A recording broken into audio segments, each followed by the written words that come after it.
All right, welcome to a video where we're gonna look into how reflection tokens work, how they're coded. Why is that? So reflection token, in brief, a SafeMoon is a good example of it. If we scroll down here, it says that it has 4% reflection fee.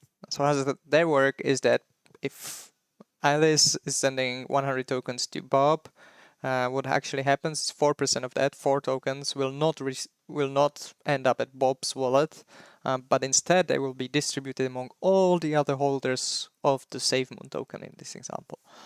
Well, this is pretty neat, right? But if you know something about Solidity, you might know that like doing iteration over everybody who holds the token and giving them like just changing their balance a little bit would be just way too expensive. In general, loops or iterations in Solidity is not something you want to do, and you want to avoid that as hard as you can. Because the gas fee to do that would be just too high. You couldn't, it couldn't work. Uh, so how is this even possible? My name is Pavel. I'm running Beaver Codes, which is a channel about blockchain coding, and we're gonna try to figure this out. Um, yeah. So what we're gonna start with is just create a simple ERC20 token, so simple token that people can transfer, and then add the reflection on top of that. So first we have a like empty folder here. I can do. I'm gonna open VS Code, and it opened here. Oops. And you can see it says empty folder. I'm gonna open the send mode because that's nicer. So next thing we can do is just truffle in it. This will generate a basic scaffolding, some files for us. So if we look into the, the file tree right now, we have contracts, migrations, some folder structure. What we also want, Truffle has this create function, and it will create a basic contract, so like Beaver Moon. And it can also create a test for us. Because what we're going to try to do this time as well is do a little bit of test-driven development. So we're going to write the unit tests to cover the contract first, and then add the functionality. This is really useful because all your smart contracts should be very well tested because it's really hard to change them. So you should be, so it's really good idea to write tests. Okay, let's make this a little bit bigger. So by running the create functions, this gave us this contract, which is super empty, and then this test. I might make it a little bit bigger even than that. So this is nice. What I tend to like to do in tests is actually generate a new contract for every test, so that each run has kind of clean slate, and you don't have different state based on the order of tests running. The downside of that is that it takes a little bit more time to do that. But that's life. So I'm just going to create a asynchronous function here that's going to run before each test. And in here, we're going to create some sort of contract field. And we're going to, do beaver moon dot new. Boom. That's nice. So first thing first, what we want to do is that write a test that we should be able to mint this token. So we just want to do wait this contract mint. Oh yeah, and then we have this variable accounts here that we can uncomment, which gives us like 10 accounts. It's similar if you run like what's called console or like develop blockchain, where you have a 10 accounts pre-filled with some ETH in it, so you can use them. So here we're gonna say just mint to accounts 0, like 100 tokens or whatever. And then we can check that total supply is total supply, like this. Oh, I think we need to wait this. Why am I waiting all of that is because all of those are asynchronous call towards blockchain. Even though this will run like on local blockchain, you still need asynchronous call. So you still need to wait that. And then we can do assert, oops, what is that?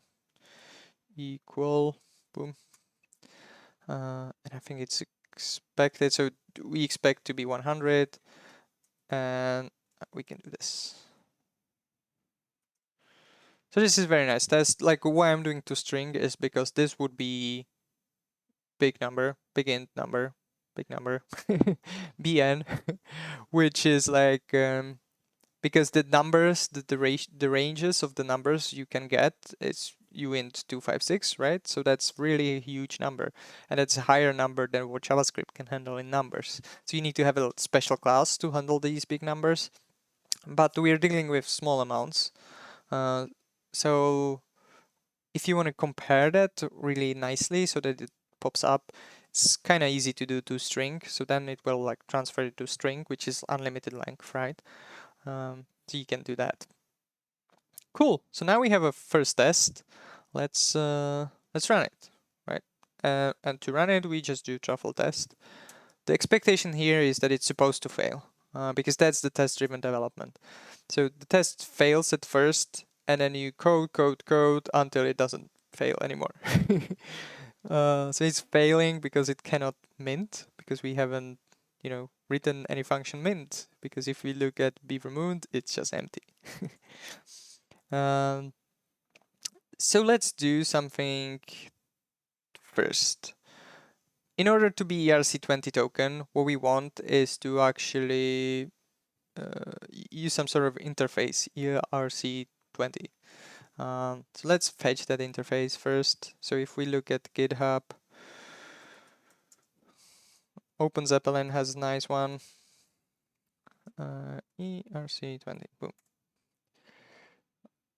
So this is their implementation of it, but we're gonna implement our own. But they also have here the interface. So interface from like class languages is just, it specifies the function you're supposed to implement, but it doesn't give you the implementation. You can do that yourself.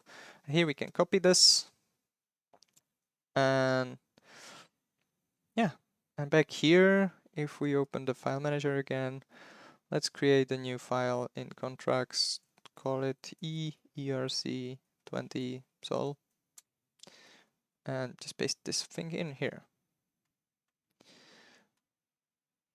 And next up here in BeaverMoon, we can say that BeaverMoon is ERC20. We might need to import this. Import. Boom. ERC20. Is that how this works? Nope. This should have worked. Oh, is it .sol? No.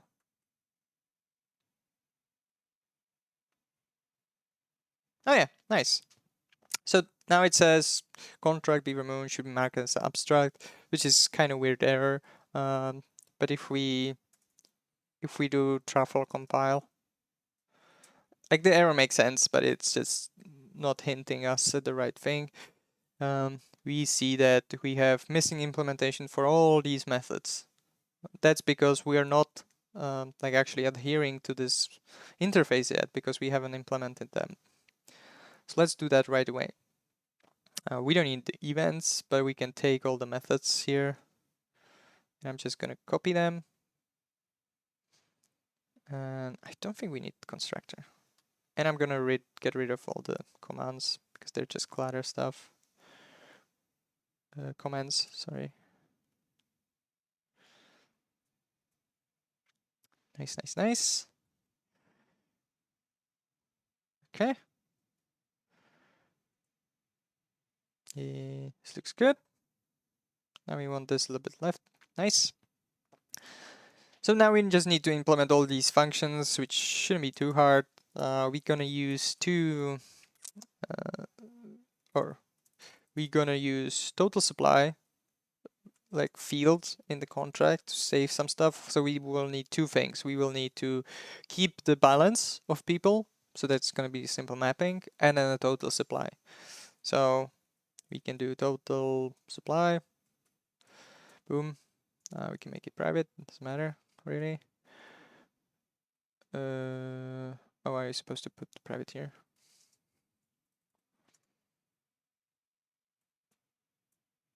Yeah, probably that's it. And then the second one will be the mapping. So we're gonna have a mapping of address to win 2, 5, 6. Nice. And then that can be balances.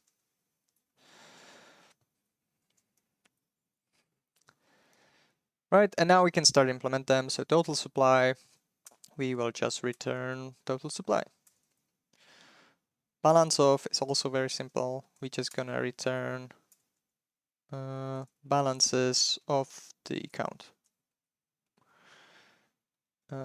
Yeah. Now let's look at allowance and approval first. Those are a little bit different concepts. So those are if you like allow some smart contract to use your ERC20. So basically you giving some other address might over your own tokens. But for this scenario, we just don't gonna deal with that. So let's just put a note here.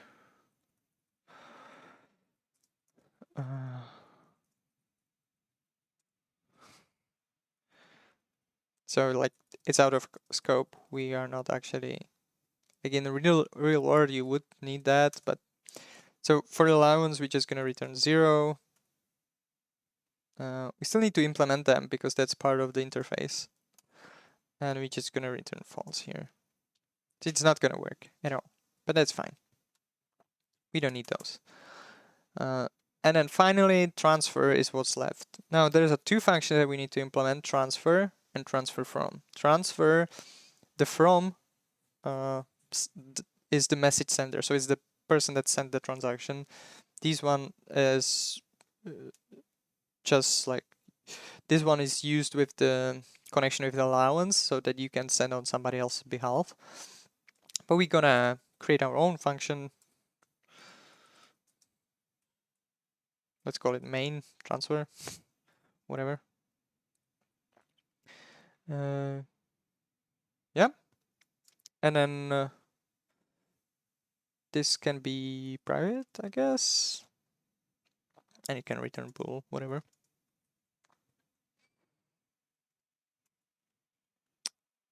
And then in the main transfer, what we want to do is we're gonna check that, oh, let's do this. We want address and amount. So we want to check that amount is higher than 0. We also want to check that the person, okay, let's do, sorry, one more thing. We're gonna add the sender as well here. We're gonna check that in our balances, that from balance is higher than amount. So basically that they have enough money, enough tokens to send. Yeah, and then we can also do that from is not to, so they're not sending to themselves. Yeah, there might be some check that I missed, but these are like that came to mind. Ideally in, production code, you want to be way more careful with those. But let's assume that this is all we need. And how the transfer is gonna work is we gonna take balances from and then remove whatever the amount is that they're sending, and then we're gonna add the same amount to the person receiving it, and then we can return false because that's return true, sorry, because that's the interface. We're supposed to return true if everything's fine. Cool. And then this internal method we're gonna use in both of those here. So we're gonna say main transfer from is then message sender to amount, right? And here it's even simpler. We're just gonna say Oh yeah, look at that. We have a bug already from. So as you noticed here, we did not check if the from is the message sender. So if they have the, so now I could send a transaction where I send from LS to me a bunch of coins because we don't have check for that. So let's check for it. So let's say from needs to be message sender. Again, this would not work if you actually want to do the allowance part. So you need to do some more complex stuff here. But anyway, so these ones, the transfer and transfer form, they just call our main transfer, which is the function we're going to focus on. So here is where the fee is going to be implemented, right? And it's shared by both, so that's good. Let's just move those down a little bit. So basically, these are the main implementation of our token. We should have a pretty good token by now. The only thing we haven't done yet is the actual mint function. And that's because mint is not part of the ERC20 interface. So we just need to create our own. And amount will be, oh, that will be Wint256. Perfect. So this all looks very good. Next step, what we want to do is in balances for this account, we gonna add that amount, right? That's how minting works. Yeah, why are you not happy? Did you oh, okay. So we need to specify that this is a public method. One more thing we want to do here is that we also gonna increase the total supply by that amount. Again, we talked about, this seems a little bit like duplicate information, right? If you would iterate over all the balances, you would get the total supply. But because iterating over stuff is so expensive, even on the base ERC20, we're avoiding this by adding one more total supply field here that we increment at the same time as we like create the new tokens. Cool. So now we should be pretty much in a good shape. Let's try to run our tests now. Oh. Well, we can try if it compiles as well. Oof. Oh, it was successful, but there's some warning. Okay. That's fine. Let's ignore that for now. Those warnings are just styling stuff. It's not important. So now we try to run the test. Can I read mint of undefined? Okay, so that's not good. So it's trying to read mint of undefined. If we look into the test again, oops. It's trying to read mint of undefined here. Why is that? It should be undefined here, right?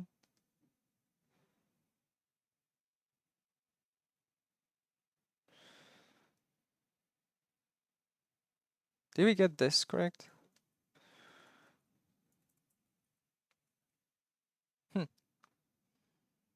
Let's try one more time.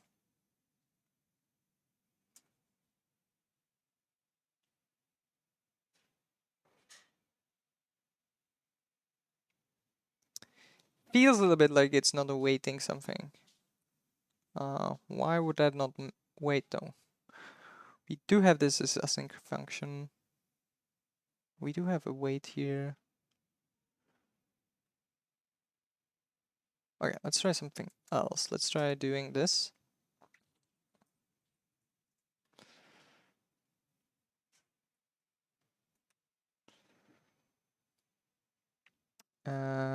Let's maybe console log stuff.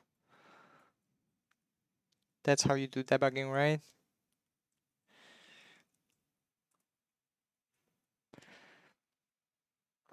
Okay, let's run this.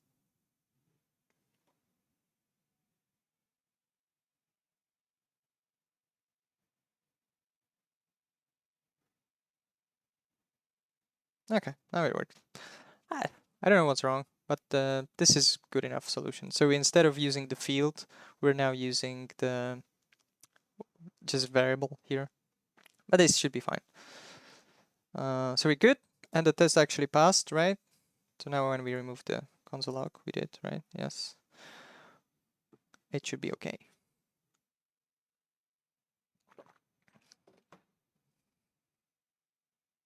Nice. So minting works. Let's try to do basic transfer. So transfer. And let's go to big higher numbers. The reason for it is that it's easier for later, but we can already do that. So the total supply, let's add, account 0, 1000, account 1, 1000. So the total supply should be 2000. That's one thing. And then what we can do is await contract transfer and then send to accounts 1. We can say 1000. We can set just 100, I guess. And then last, you can say which account is actually sending this. So this goes a little bit fast. So if this is too much, please check the previous videos where we dove more deeply into what I'm trying to do right now. Because right now we're just getting to the place where we start doing the reflection. But this is a bit more advanced topic, so feel free to just pause this or go watch some previous videos or some other videos where we do basic ERC20 token, where I tell more about these concepts. Anyway, this is good. So now let's try to run this test.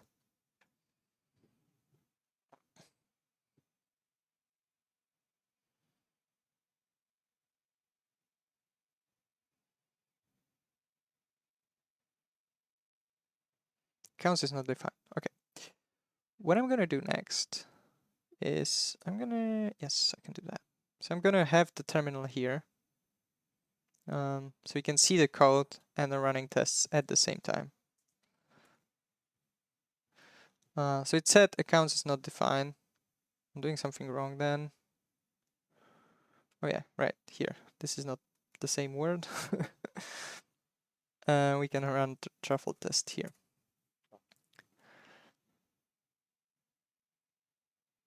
And transfer is clearly not well named as well.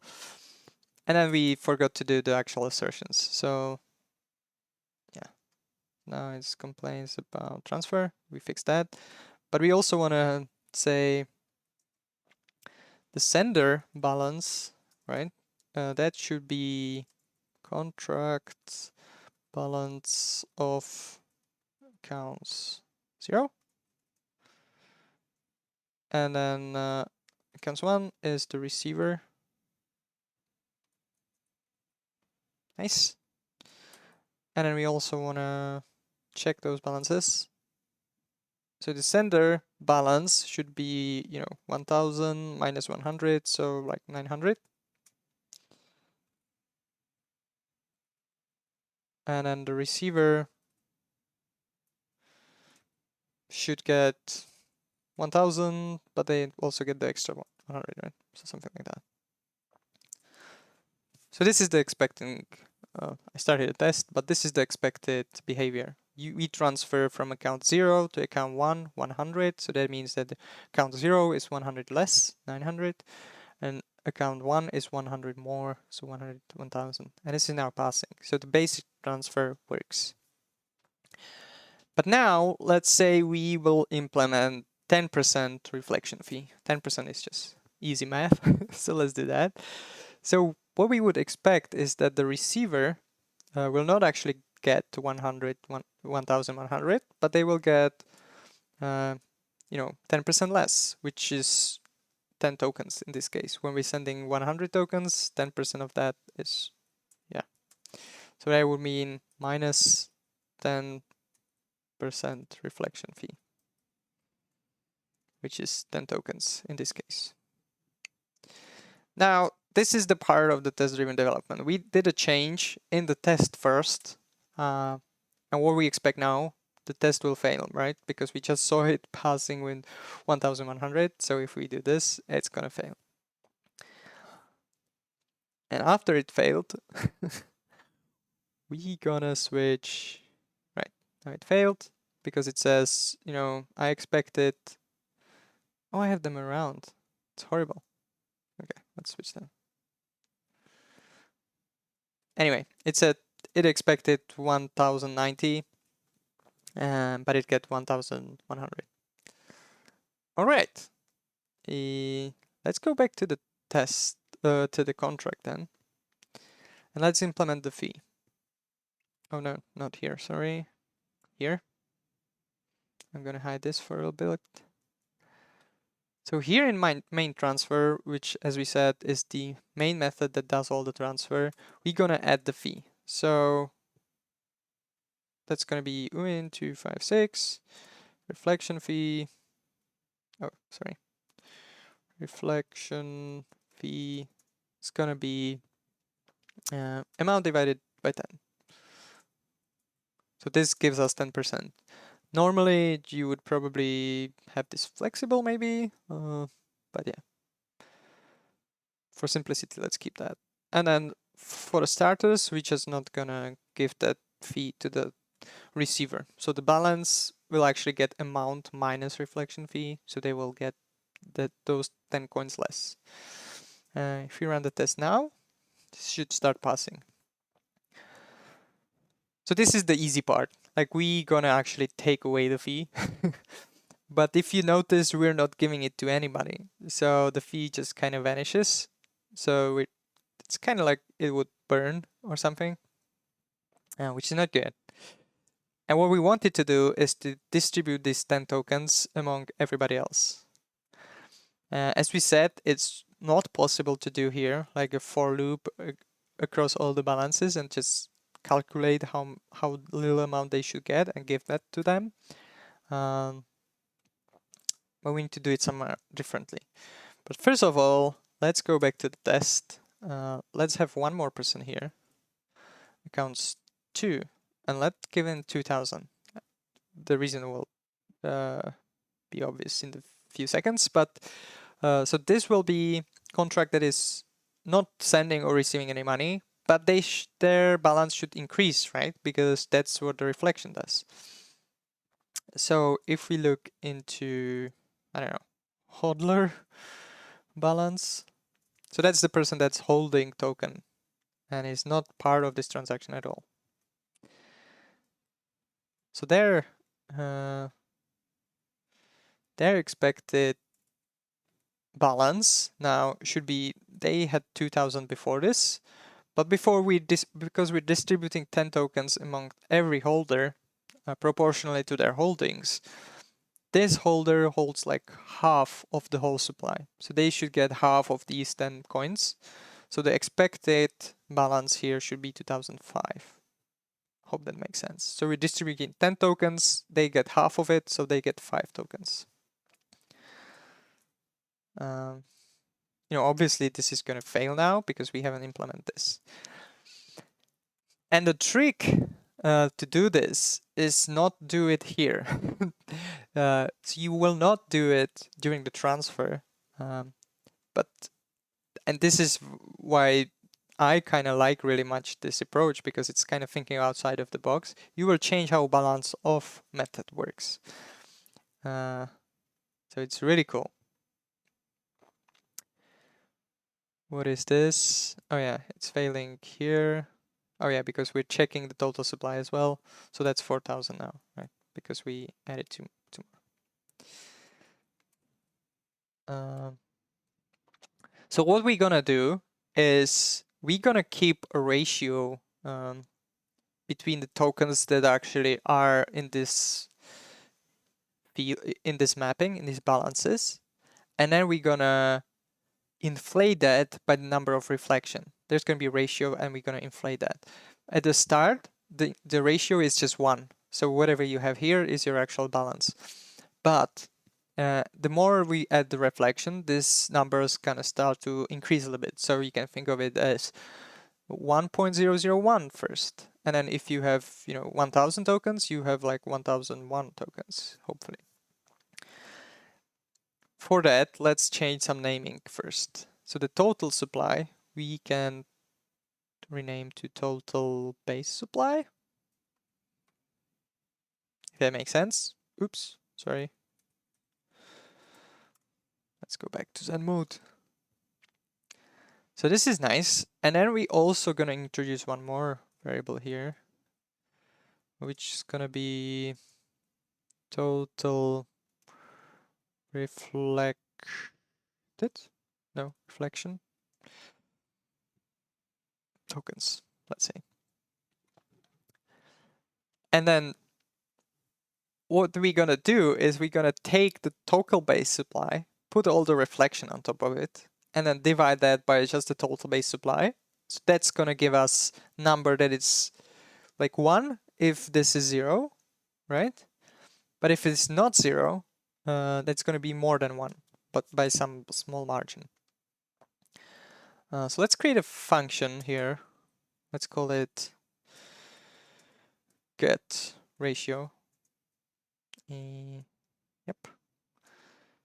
Can be private and can be view, and it returns 2, 5, 6. Boom. And we're just gonna do what I just said. So we're gonna return, and here we're gonna say total base supply plus total reflection tokens. We're gonna divide that by total base supply. So so this will return 1 at the start when there's no reflection tokens, but when there are reflection tokens, that's gonna return like 1001. Okay. So next up, we're gonna use the get ratio in balances. So here we're gonna multiply that by the ratio. If that makes sense. So this is all good. We still haven't used this, so this is always 0. So we need to, right here in the transfer, we're gonna add the reflection fee there. Yes. So what's happening here? We calculate that the reflection fee is 10% of the amount. The whole amount is taken away from the sender. The 10% goes to this total reflection tokens. So it's another counter. And then the rest goes to the person receiving the tokens. So this is pretty cool. Now this is the basic idea. This should have worked, but it's not going to.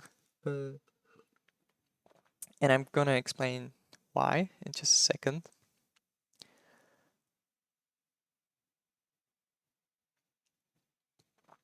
So as you can see, we actually still get 2000, right? We're not getting the extra 5. And the reason for that is that we're dealing with integers, so unsigned integer. If you divide like this division, right? We do some number, let's say whatever. Let's say it's 101 divided by 1000 something. This should be in the real math 1 point something something 1, right? Or yeah, or maybe one more. I don't know. But this is not a real math. We're dealing with unsigned integers, so it will cut everything behind a point decimal. So that means it's going to be always 1, and it's not going to work. So that's not great. But how you can solve that is there are several ways around this. SafeMoon is doing it a little bit differently. I found a little bit simpler, but maybe less elegant solution. So let's think of that. So a solution here would be you increase this by whatever your precision is that you want to be. So if we increase this by whatever, this number, this now, instead of 001, it's just going to shift this to something like that. But then we need to not forget to just divide by the same precision number at the end, if that makes sense. So let's create here a precision. Let's call it ratio precision. Hope I'm not spelling this wrong. We can make it constant as well. So this is just a little trick to make kind of floats work in integer, is that you shift the floating point so that it's above the point 0, you don't use the floating point, you shift it, you do the math, and then you shift it back.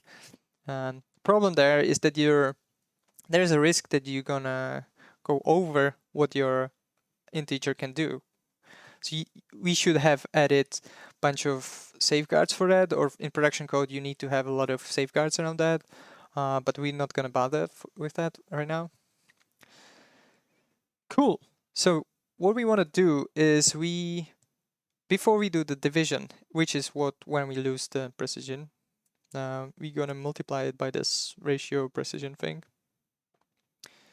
And we can make it, I don't think it matters, but we can make it more explicit. So this is nice, I guess, in a way.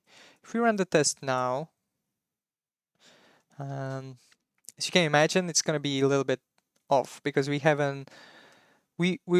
moved the precision, we've done the math, but we haven't moved the numbers back. So it's gonna be like, yeah, it's gonna be off slightly, right? Expected actually, you can see it's off. It's off somewhere else, which we're gonna get into in just a second. But yeah, let's create another function here, which is, let's call it function to reflected tokens. And then we say base tokens, or let's use amount to reflected amount. So basically this is gonna be our conversion logic, because now it became a little bit more complex with the precision. So I want to encapsulate that in their own methods. 2, 5, 6, good. So base amount, so we're transferring from the base amount to the reflected amount. So it's the same thing we're doing here. So basically what we need to do is we gonna do base amount and then times the ratio. So get ratio. But then also we want to shift it back by the precision. So we're gonna do ratio precision. Boom. Boom. Yeah, it needs to be whatever, public, private.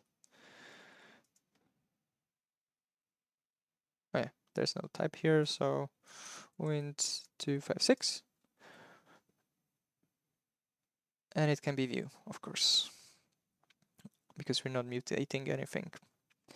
And here, instead of that, we're gonna call this utility function that we just built.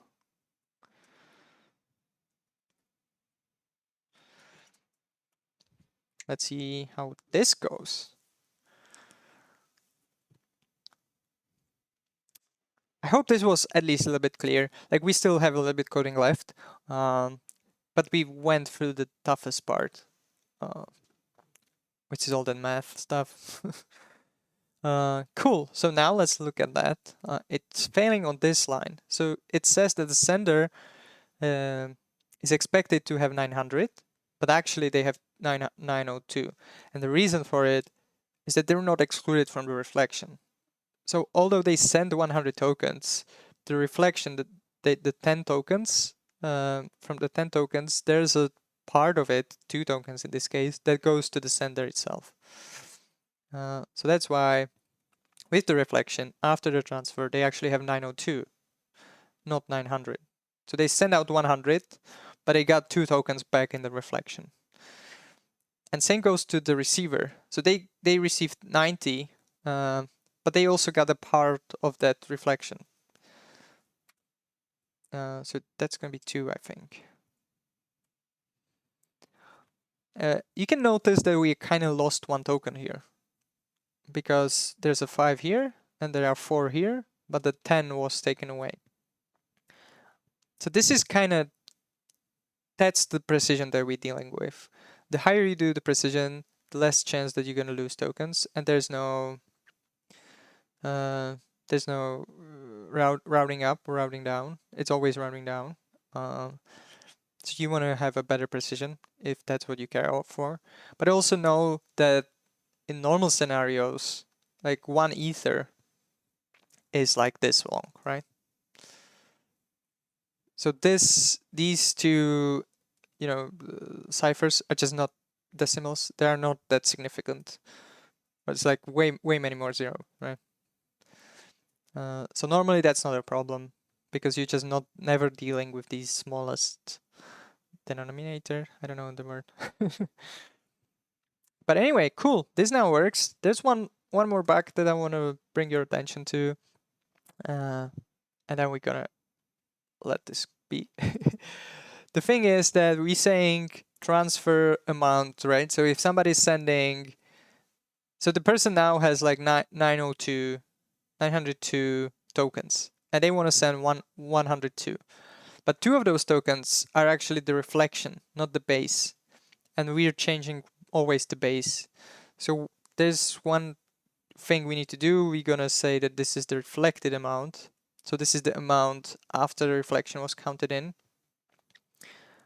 And we're gonna just move that back to the base amount, or let's just call it amount here for a second. And to, why did we not write the second conversion? Oh, we did not.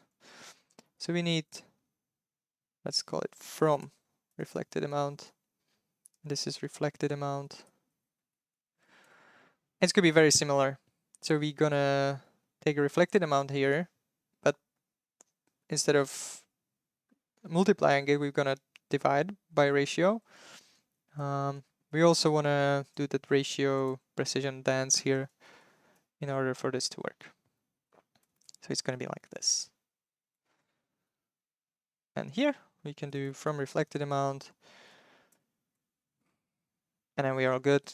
And this we can rename to be, we can rename this to be base amount.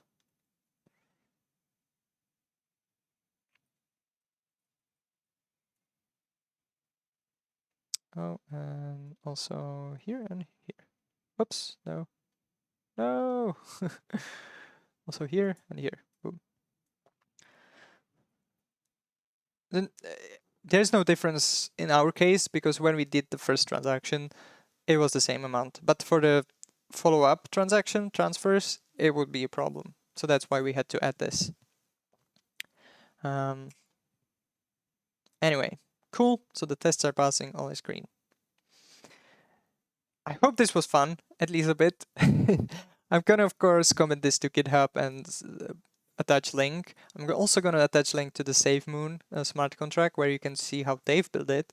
They're using a little bit different form of the ratio, but the core idea that you're not doing the transfer here, but instead of create some sort of ratio, that's gonna lead into, and then in balance of, you're gonna use the ratio to actually interpret how much people have.